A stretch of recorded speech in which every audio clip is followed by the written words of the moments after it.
I don't think that plasma as a therapy should be written off, but it should not be used at a time where you've tried everything, nothing is working, and so okay, let us give plasma and see if that makes a difference. That kind of situation almost certainly is not going to give you the dividends that you're seeking.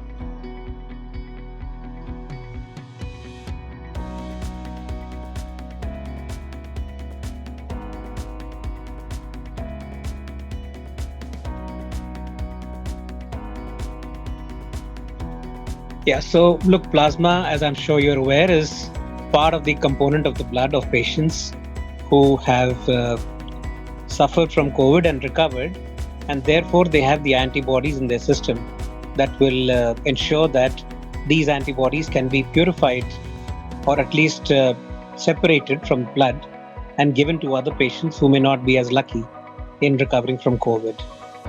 Plasma in the Platina trial that was done last year, which was a pan-India trial.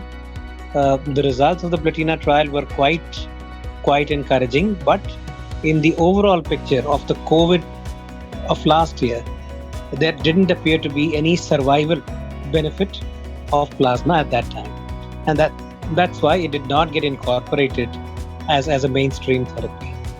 Plasma, however, in my own limited experience, I've used plasma in over 150 patients in my personal use, and probably supervised it in another about 300 patients or even more in patients where I've not been directly involved. I think that it works best in a particular situation. You've got to pick your patient carefully, correctly, and if you do that, you will be able to get the kind of result that you're looking at. Plasma, as compared to last year, plasma this year has become even more important because I tend to use plasma a little bit earlier this year.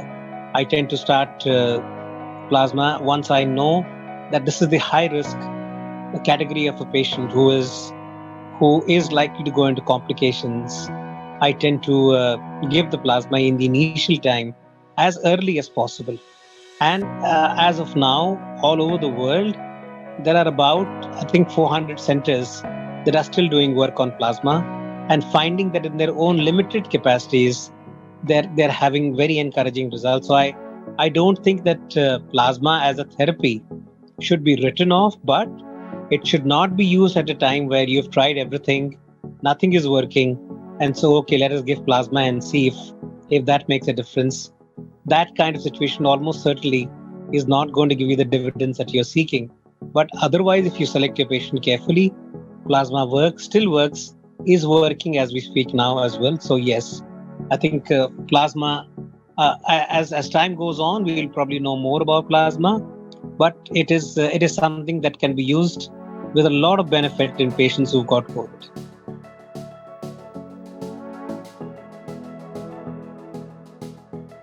So again, when we started the Platina trial, which is the All India trial I just spoke about, the indication was for moderate to severe patients. That means patients who are very unwell, patients who were on ventilator, patients whose ventilatory settings were pretty much through the roof. So they were at that stage of the disease, and they didn't do very well because by that time the cytokine storm had already taken over most of the disease process. At that time, when we looked back at the data, we realized that maybe we ought to be starting not in the severe disease, but maybe in the moderate or even in the mild disease. Now, this is something that we learned as we went along.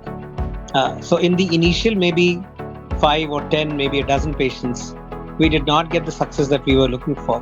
But as time went on, as we learned along, we found that it is probably better to use it in the early part of the disease, and then you refine that process. Once you refine it, then you know that this is the best time, and that's what we are getting results now. So if you were to look at the overall sum in the patients which were timed correctly, patients where it was given at the appropriate time, there was more than an 80% chance of success of patients recovering from COVID. So plasma can be stored. If you've got a plasma bank or a blood bank, or you're somebody who's based in a hospital, you could store that plasma at minus 80 degrees for a number of years. Okay, so it's not going to go waste.